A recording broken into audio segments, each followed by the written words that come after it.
Assalamualaikum warahmatullahi wabarakatuh. Perkenalkan, nama saya Miftahul Janah dengan NIM 212110090042. Saya dari Fakultas Tarbiyah dan Ilmu Keguruan, Prodi Tadris Ilmu Pengetahuan Sosial. Di sini saya akan membahas tentang kekerasan seksual dan pelecehan seksual yang terjadi di sekitar kita. Mengesahkan Permendikbud nomor 3 kekerasan seksual dengan kementerian terkait yang menerbitkan. Kami tidak bisa menayangkan secara umum kasus kekerasan seksual terhadap perempuan dan anak semakin marak. Pada tahun 2021, Komnas Perempuan menyatakan ada 2.945 kasus kekerasan. 8 dari 10 perempuan di Indonesia pernah mengalami pelecehan seksual di ruang publik. Faktanya, siapapun bisa menjadi sasaran pelecehan. Kita tidak hanya bicara soal sentuhan, tapi juga apa yang disebut catcalling, stalking, melakukan paksaan kencan, pertanyaan yang terlalu pribadi atau sederet lainnya. Juga pelecehan melalui dunia maya lewat komentar-komentar yang tidak sepatutnya. Ya, setiap perbuatan merendahkan, menghina, melecehkan, atau menyerang tubuh dan fungsi reproduksi seseorang karena ketimpangan relasi kuasa atau gender yang mengakibatkan penderitaan psikis dan fisik, termasuk yang mengganggu kesehatan reproduksi seseorang.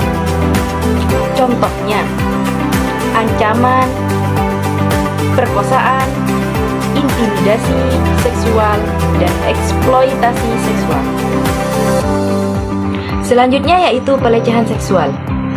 Pelecehan seksual merupakan bentuk perilaku yang mengarah kepada hal-hal seksual yang secara sepihak dan perilaku yang tidak diharapkan oleh orang yang menjadi sasaran dan menimbulkan reaksi negatif seperti malu, marah, benci, tersinggung, dan sebagainya.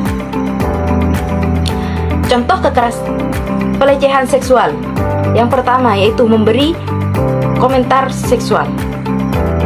Yang kedua yaitu melakukan catcalling atau bersiul yang kurang pantas. Yang ketiga yaitu membuat suara seksual yang membuat tidak nyaman. Yang keempat yaitu bertanya tentang kehidupan seks pribadi. Yang kelima yaitu rayuan dan pujian yang tidak pantas. Yang keenam yaitu menyatakan keinginan untuk melakukan tindakan seksual, meminta bantuan seksual, dan lain-lain. Selanjutnya yaitu dampak kekerasan seksual. Dampak kekerasan seksual seperti contohnya yaitu mudah marah, merasa selalu tidak nyaman, mengalami gangguan tidur, atau mimpi buruk. Sementara dampak pada trauma akibat kekerasan seksual yang dialami oleh anak-anak antara lain pengkhianatan atau hilangnya kepercayaan anak terhadap orang dewasa, trauma secara seksual, merasa tidak berdaya, dan stigma.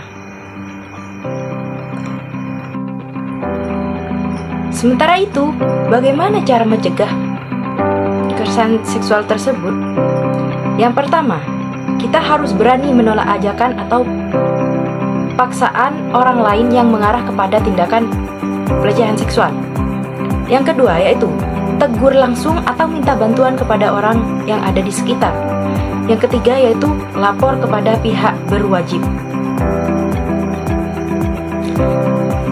Sementara cara melindungi korban pelecehan seksual, yang pertama kita harus ditegur, dialihkan, dilaporkan, ditenangkan, dan direkam. Apakah pelecehan seksual verbal bisa dipidana? Jawabannya adalah ya. Karena menurut pasal 5 Undang-Undang TPKS, pelecehan verbal dan pelecehan non-fisik lainnya dipidana dengan pidana penjara paling lama 9 tahun atau pidana denda paling banyak 10 juta. Pidana tersebut ditambah 1/3 jika pelecehan verbal dilakukan pasal 15 ayat 1 huruf A sampai dengan huruf I Undang-Undang nomor 12 tahun 2022 tentang TPKS. Selain itu, dapat juga dijatuhkan pidana tambahan oleh hakim sesuai dengan pasal 16 ayat 2 Undang-Undang nomor 12 tahun 2022 tentang TPKS.